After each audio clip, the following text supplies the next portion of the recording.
We're talking about a very horrible curriculum today, and that's the respectful relationships curriculum. Respectful relationship is actually promoted as a program that teach kids to respect each other so that it can reduce violence. Now it sounds good, isn't it? But when you look into it, it's ridiculous that we're teaching to 4-year-olds, 5-year-olds, 6-year-olds.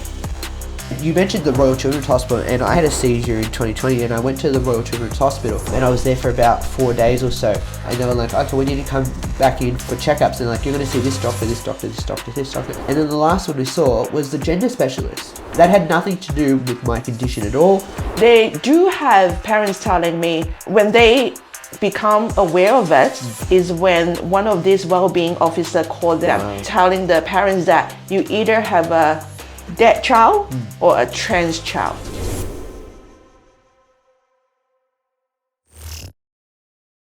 Hello everyone, welcome to the Here I Stand podcast, a podcast by the Young Conservatives for Christ, available on YouTube, Spotify and Apple Podcasts, with clips going up on Instagram and YouTube. Make sure to follow us, like, comment and share as far and wide as possible, so we can get this information out to as many people as possible. Now today we have a very important episode, a very timely episode. In fact, the Victorian election is merely a couple of months away. And while politicians are making promises on various issues, we can make our voice heard on some of the more really important ones that aren't getting the light that they deserve. And today we're going to be talking about what children are being taught in schools. And it's quite confronting, actually. And one person who's been discussing this for a number of years now is Jasmine Yuen from the ACL. Jasmine, welcome back. This is your second time on the podcast. Yes, thank you so much for having me back. Yeah, it's great to have you back. And we're talking about a very horrible curriculum today, and that's the respectful relationships curriculum. Do you want to tell us a bit about that? Yes, do you want me to go further back? So let's trace back to Safe School program that everybody knows. So as you know, it was exposed to the public back in 2016, but actually it traced back even earlier. So 2010 is when Safe School is established. So what was taught in that program is, of course, gender identity. So in 2016, it was exposed that the Safe School program teaching kids that they can be boy or girl according to their preference, regardless of their biological sex. So to the extent that kids are actually taught to tuck their penis and even bind the chest. So 2016, there's a mother in Frankston High School. She contacted ACL, and so we actually have it into the public, and also contacting the education department as well. And then a little bit closer to election in 2018, Dan Andrew actually said that he wants to make Safe School program compulsory in secondary school, and he did it. And well, that is the thing. But if you think about it, that is only compulsory in secondary school, not in primary school. Now, the sneaky bit is that I think around that time as well, they bring in respectful relationship. Now, this time, Safe School program has been promoted as an anti-bullying program. And respectful relationship this time is actually promoted as a program that teach kids to respect each other so that it can reduce violence, especially tackling domestic violence. Now, it sounds good, isn't it? It always sounds good and beneficial and good for the children.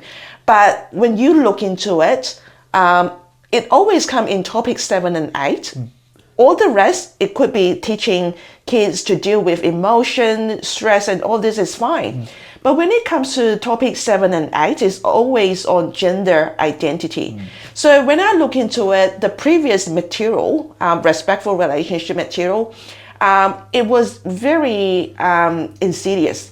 Like, it started off with primary school, teaching them about gender stereotype, trying to dismantle that kind of stereotype, sort of teaching them that boys can dress in pink, girls can dress in blue, girls can kick soccer, football, and boys can play cooking or whatever that is.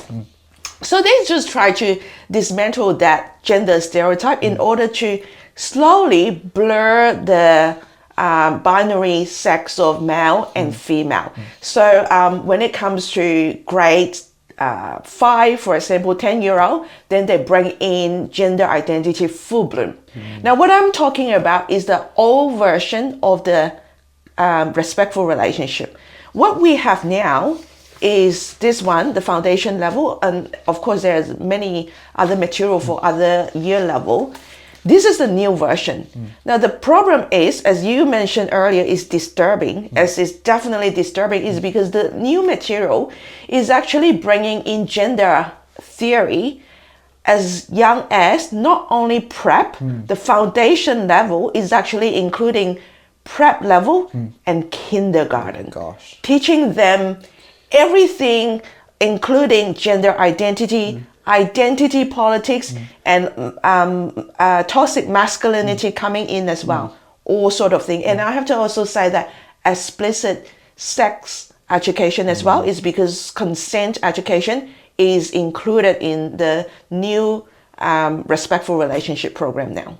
It's ridiculous that we're teaching sexualized content to 4-year-olds, 5-year-olds, 6-year-olds. That's not, I don't even think 12-year-olds, but let alone these young children. They should have no, even that this is not something that affects them in any way. It's not something that they should have to deal with. And looking at some of the contents, we're looking just at the foundation level, so we can imagine what all the other older children will be looking at. One of page 8, what is consent education? Why include a focus on gender norms and stereotypes? Why use gender inclusive approaches? They're just sexualizing children. Yeah. That's basically what it is. Definitely it is. So you asked the question, why consent education? As I mentioned earlier, this respectful relationship is more than teaching respect and all the things that they claim that they are doing. Consent education is actually now compulsory in Victoria and other states as well. One of the reasons is because quite reasonable, because they don't want unwanted or unwelcome sex, and they want to teach children to say no to certain sexual relationship. That is quite reasonable. And at the same time, they also want to teach children to protect themselves against pedophiles, which is reasonable and important as well. So I've been to a consent and respectful relationship conference a couple of years ago, and the reason why they say they want to bring in explicit sex and teach consent education is because they don't want children to learn about sex education through pornography. Now that makes sense. It sounds really good, and it's good to, when the parents listen to it, it sounds good. But the thing is, when they try to teach children consent with explicit sex education, you can imagine what young children do. You arouse their curiosity. Now, as a mom, I know I have 2 teenage boys. So I know that when you ask them to do something, not to do something, what would they do? They're going to do They it. just do it. and what it means is that the so-called expert, they don't want them to explore pornography online. But when at school, teachers are teaching them explicit sexual education. What do? They will just go and look for more in the internet. Now, to a point that is quite concerning. It could be lead to young children experimenting on sexual behavior as well. Now, just recently, Harold Sun actually have a report saying that there is a grade 3 student at school sexually assaulting a prep student in schoolyard. So we have been talking about schoolyard violence. But it's not only so. This is just one incident. Who knows how many are in schoolyard, sexual assault in schoolyard that is not reported. No, that's exactly right. And we want to look at one example today from the Respectful Relationships program. And this is very easily found online on the Victorian Government's education section of their website. This is not like a hidden document. They're very plain about what their intentions are. And so we're going to be looking at pages 31 and 32, if I can get there. Yep. So we're looking at page 31, and this is activity 6. And so here it says, explain to students, some people are born with boy body parts, and some people are born with girl body parts, and some people have differences in these body parts. This is called being intersex. And to be clear, this is foundation again. This Prep student. prep students. Or even kindergarten. Or even kindergarten. Yes. This is what they're learning at this age. Some people feel that it is right for them to be called a boy and that this matches with their boy body parts. Some people feel that it is just right for them to be called a girl and that this matches with their girl body parts. Some people feel they did not get a good match for their body parts and they do not want to be called a boy or a girl, but rather something that is right for them. It's confusing. It's already confusing, and later you can see some people use the words transgender, gender diverse, or non-binary. These are not terms that they are used to, let alone should be used to at this age. And when they'll introduce pronouns at some stage, in this level. Yeah, at this level, they're introducing pronouns, and it's just dumbfounding to me. I don't understand how this could be a normal teaching point. Is there any pushback from? Do we know if there's any pushback from teachers? Oh, definitely. So we have run forums for parents, just letting them know. But of course, among parents, there are some teachers there. And among ACL supporters, there are many teachers there. Some of them really struggling, to be honest. They just don't feel like going through all this kind of stuff, but at the same time they just need to continue working. Many of them actually have asked me whether they should resign. Of course, I encourage them to stay put, is because yes, all these materials they have to deliver it at some point, but as a teacher in the classroom or a PE teacher especially, so this is usually delivered during those classes, they have the flexibility or the freedom to pick and choose what to teach and what not to teach. So a few years ago, around this same-sex marriage plebiscite, I do have a Christian teacher struggling with that. And actually, they were being bullied for disagreeing with the same-sex marriage or all this gender stuff. So another of his friends is resigned because of the pressure and the bullying, but he stayed on is because that is what exactly he said. He can pick and choose, and so what it means is that under him, the students can be safe. So there is definitely pushback, but soft pushback, not enough to say that the government or the education department is willing to scrap the whole thing. Yeah. Okay, that's really interesting. And you've done a polling report from Victorian people in Victoria earlier this year, and it found that 57% of people believe that primary school students shouldn't be taught about gender ideology, and that's only those who strongly disagree. That doesn't include those who somewhat disagree, and then there's some that are undecided.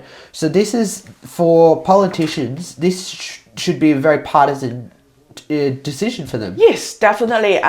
Politicians and even the media really need to listen to it, because for decades in Victoria, the government and different bureaucracy and even the media were so supportive of this. But now parents are saying that no, because they are actually seeing the damage in the Royal Children's Hospital. Some of those kids that are transitioning are really being damaged in a way that their psychological, emotional kind of well-beings, and also physically, they are really damaging holistically.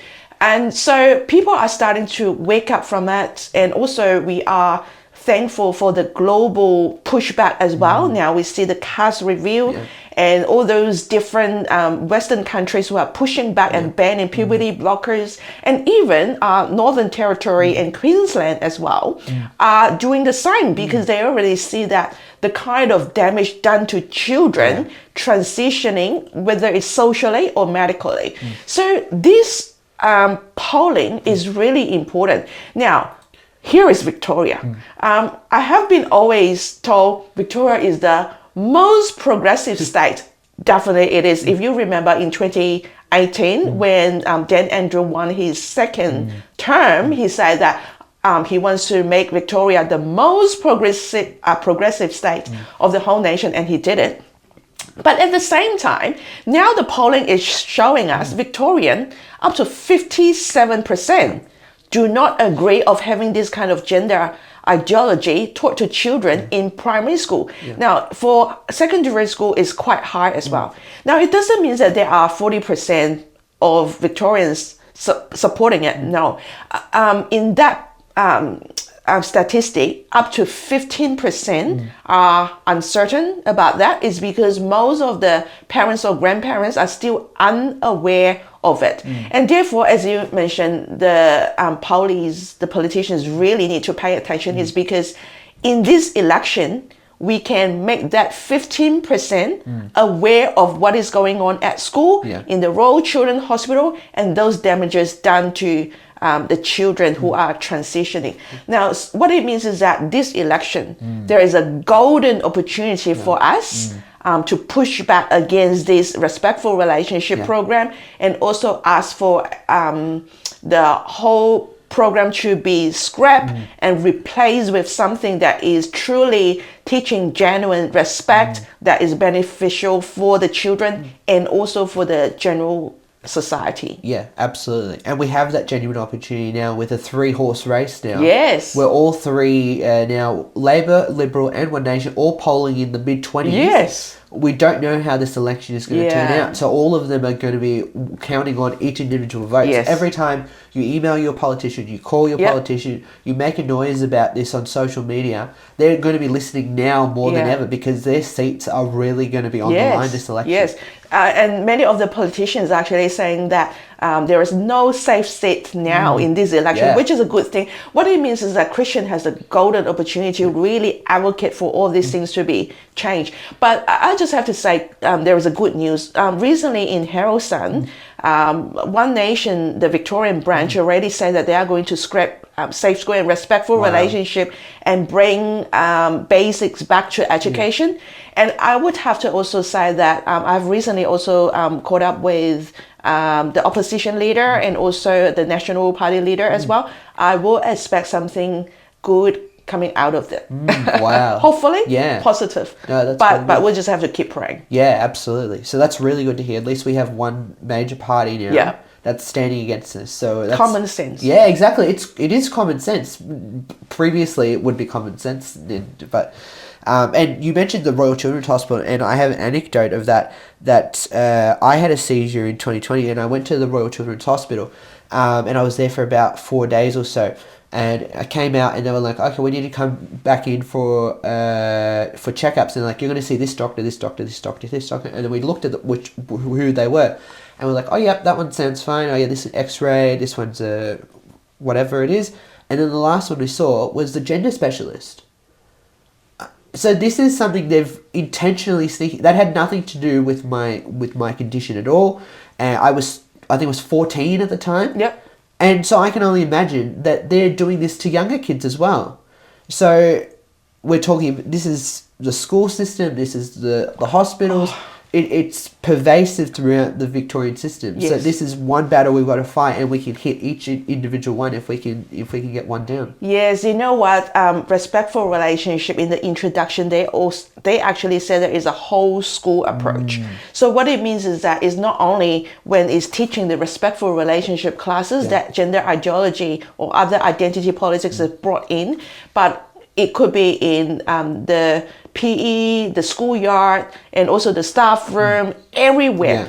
So what it means is that, to be honest, all these gender identity stuff are a whole government approach. Now you could see all this in every government agency and bureaucracy, education department. When I had online meeting with them, you can see that in their window they have the preferred pronouns there. And of course, now if you receive correspondence with any government department, including the local council, they will have their signature blocks with two flags. You will know what two flags I'm referring to, but not one flag. And also the preferred pronoun. And some also have their acknowledgement of country. So yes, I would say all this is pushed. Even the budget, Victorian budget this year. You see that gender identity is in every category where they are going to invest and spend money on.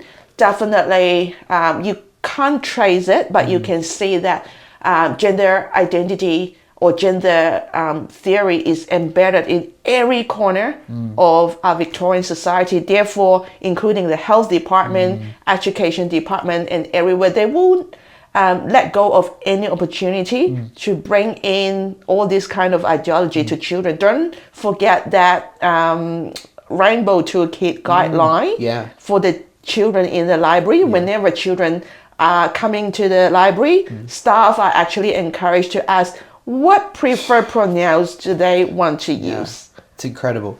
And another section that we're going to look at is another, I don't know what you call it. It's the mature minors policy. And this is another way that the government is inferring their sort of role into what should be the parents' role.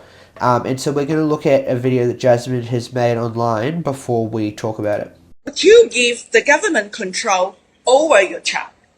Under the Victorian government's mature minor policy, children under 18 can make major health decisions without parental consent. That includes gender transitioning without parental knowledge. According to a recent ACL survey, most Victorians do not support this. 60% say no to children making decisions alone. 66% oppose referrals to gender services without parental consent. It is time for the government and the opposition to listen. Abolish the mature minor policy. Would you give the government control? And it's a frightening policy, and this is something that's been talked about for a number of years. Do we know how long has this policy been in effect for? No, I haven't kept track of the time. But definitely it has been there for ages, if not decades. Yeah, for sure. And we're going to read a small section of this. This is right at the top. And again, this is very easy to find. This is not a hidden agenda. This is explicitly stated what their plans are. And so it says, the department recognises that parents and carers play an invaluable role in supporting a child's learning and well-being through being actively informed and involved through the early years through adolescence. Notwithstanding this, for a variety of reasons, students under the age of 18 years sometimes asked to make decisions on their own behalf without the involvement of their parents or carers. For example, engaging with a health practitioner or allied health professional or going on an excursion. And when they talk about health practitioner or allied health, we know where they're going. We're talking about gender surgeries, we're talking about hormones, we're talking about various things in that direction. And as far as I know, if you're under the age of 18, you have to have a parent or guardian protecting you. That's part of somebody's role, that you can't take responsibility for yourself. You can't get a tattoo, you can't get a driver's license, you can't get alcohol, and I could list a number of things that people under the age of 18 can't do. But according to this policy, now they can get whatever they desire in terms of gender surgery or hormone blockers or From a parent's perspective, it's really concerning. Children are under our care. Even when they are older than 18, there are so much decision making that they are not confident with. Parents will still need to step in, let alone there is health issue there. Now, so with the mature minor policy, it does have parents coming to me saying that there are children being refer to gender clinic without their knowledge and consent. Now, starting with social transitioning, there are actually children being confused with their gender identity because of the respectful relationship and years of indoctrination, starting from the Safe School program. And what it means is that young children starting off with social transitioning under the mature minor policy, they actually can come in with their preferred pronouns and preferred name, and the school is actually mandatory to help them out. So the school actually can get a set of school uniform ready, have them change when they come, and they use their preferred pronoun and name. And by the time or before they go home, they just change it back to their normal uniform, so that parents will know about that. So this is the danger of mature minor policy. What it means is that when children want to transition, if parents do not agree, they can just do whatever they like. And I just want to mention one more thing. There's another program called the Doctor in Secondary School program. So this is more in a higher level, higher grades. Doctors who comes in, or some of the well-being officer at school, if they think that they are having gender confusion, and the well-being officer and the doctors thinks that they are mature enough to make decision, these children will be referred to gender clinic without parental consent as well.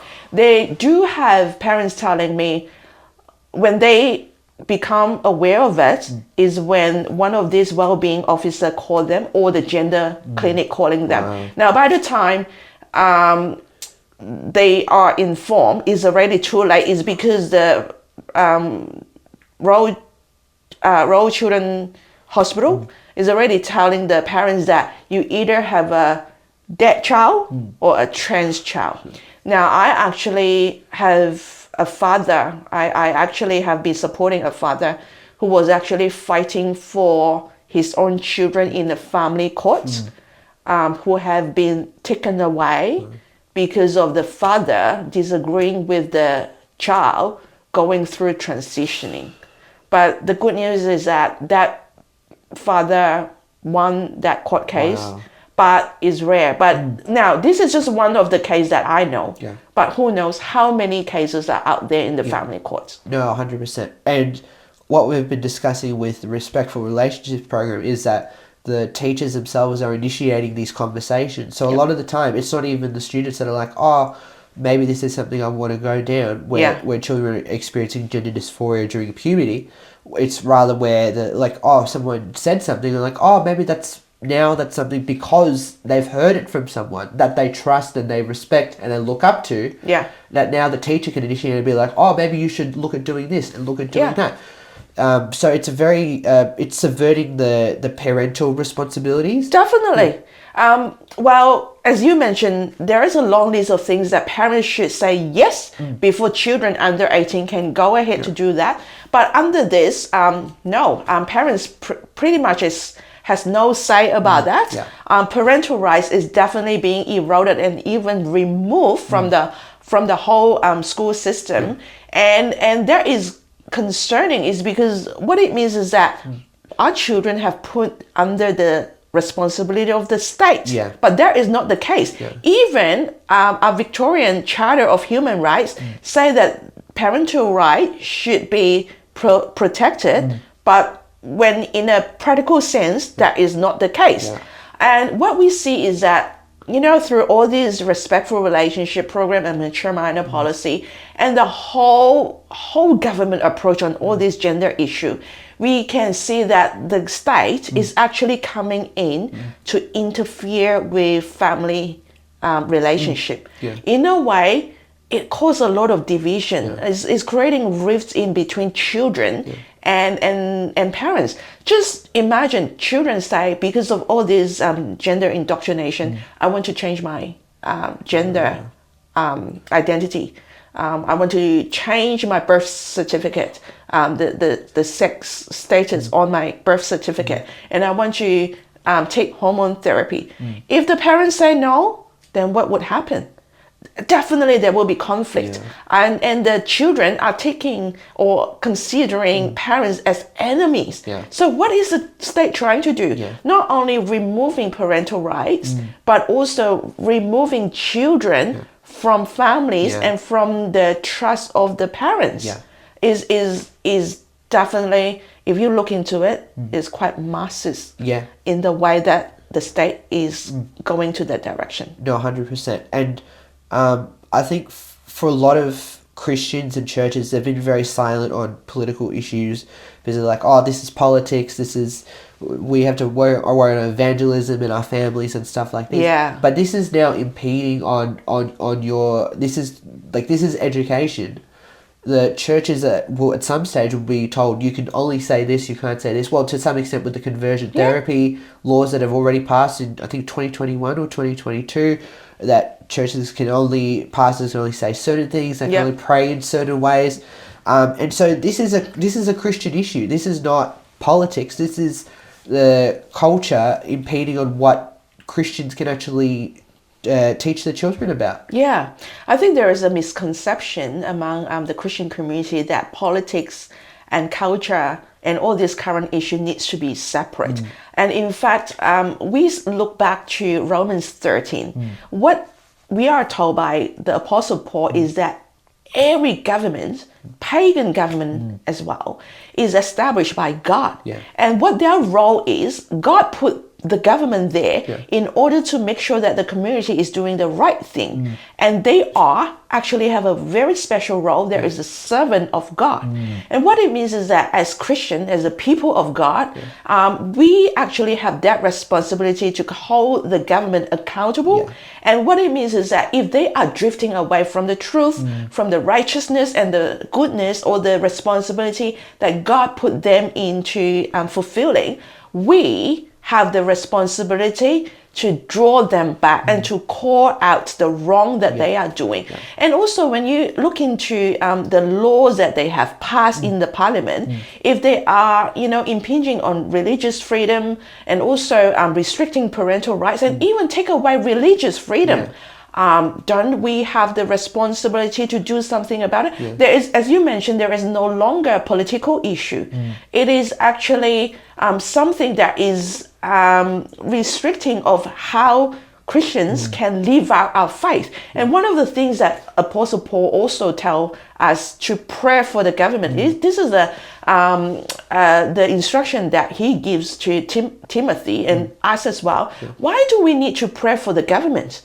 It's because in 1 Timothy it actually says that so that we can live a godly life.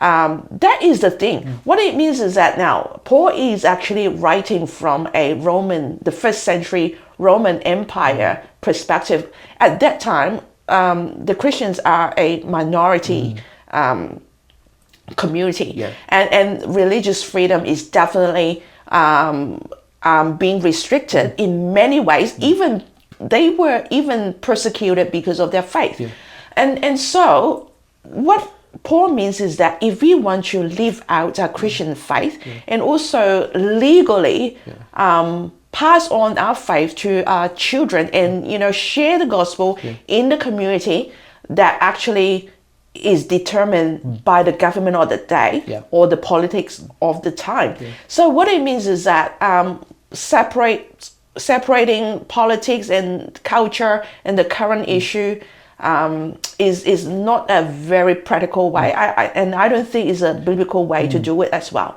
Look back to Lausanne movement, where Billy Graham and John Stott established. In the Lausanne movement, article number 5, they actually say that both evangelism and the political and social involvement, both of these are the responsibility of Christian. 100%. And we're talking about issues where children are being told that they're not being made in the image of God, that God makes mistakes because you can be a different gender to the one that you were born with, and that parents don't have responsibility. So these are directly attacking Christian values. And as we've seen in the Australian Christian Freedom Index that came out a couple of months ago, I actually got it on the couch over there, that 1 in 4 Christians have either lost work, volunteer opportunities, or leadership opportunities because of their Christian beliefs. 42% have faced violence, harassment, or threats, and the statistics go on and on and on. 74 acts of parliament have passed in the past 25 years restricting Christian practice, and nearly half of those have been in the last 5 years alone. So this is not an issue that is going away. If we have to make a stand before it becomes impossible to do so, and we have a brilliant opportunity in this coming election. Yeah, definitely. If you look at UK, just recently, there are actually street preachers being arrested. Yeah. Now, when is it going to happen in Victoria? In Victoria last year, we had this anti-vilification and social cohesion law passed. Yeah. Now, initially, they were removing the word proselytizing. We engage with the government as well as the opposition, and praise God, the word proselytizing was reinstated and is put back into the ads. And praise God as well, they are also bringing in the word preaching as well. Wow. Now, if it's not because of this, even preaching at church could come under scrutiny. Now, it doesn't mean that everybody can freely preach. To be honest, on the street, if someone found someone's preaching offensive, when sharing the gospel, they could still be brought to the VOC, that is the Victorian Equal Opportunity and Human Rights Commission. This law will protect them, but it doesn't prevent them to be brought to the VOC or tribunal. Wow. It's just that it's a matter of the court. So the court, when they look into it, or the VOC look into it, oh no, this is fine, is because it's protected by the law, under proselytizing and preaching. But the thing is, having Christian or preacher to go through that kind of anxiety, that kind of stress because of this whole process, that is unnecessary. Where is religious freedom? 100%. It's completely unnecessary. And we have an opportunity to make a noise about this. And one way we're going to be doing so is the YCFC and the ACL and Family Voice. We're going to be doing upper house candidate forums. In all 8 upper house seats. And so we're going to have candidates from as many parties as possible come. And you're going to be able to voice your opinion on where they should stand on these issues, and you'll be here where they currently stand. And so we'll be able to talk with them and see where that's going. And there'll be information for that in the description of this video when this comes out. And we'll be making this issue a number one issue in this election, because this is really important. We have a great opportunity.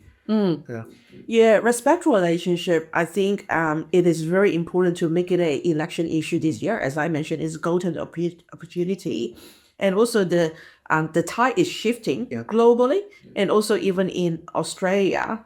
If you look into Herald Sun, the Australian have been reporting on this issue. Sky News has been talking a lot about that as well.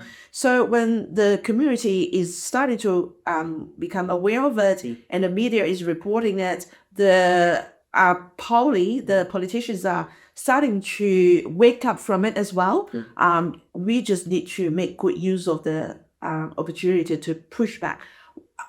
If we look into the children in the classroom, there are those children every day absorbing from what the teachers taught to them. They are like sponge.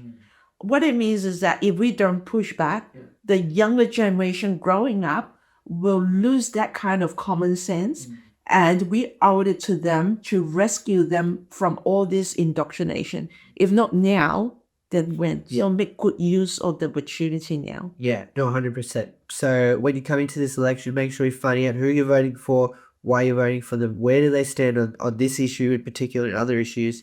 So you're making your vote count this election. It's really important.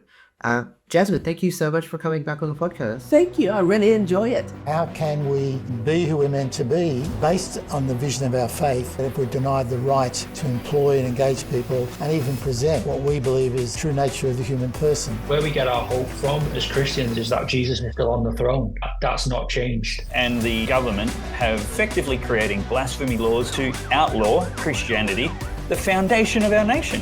When children will be greeted by staff asking them, which pronouns are you using? What do you mean? They are confusing kids unnecessarily. So that's why the Bible is our foundation for the communion.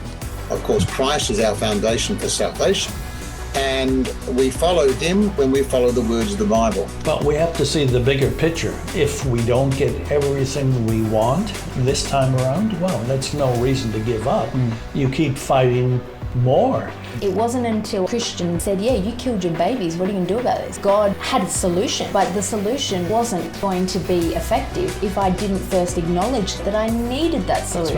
Right. We are here until we have a law which allows babies to have the same rights as everybody else, and we're not going to go away. I can guarantee that we won't. May we continue to boldly stand as a light in the darkness, a voice for truth and a force for good.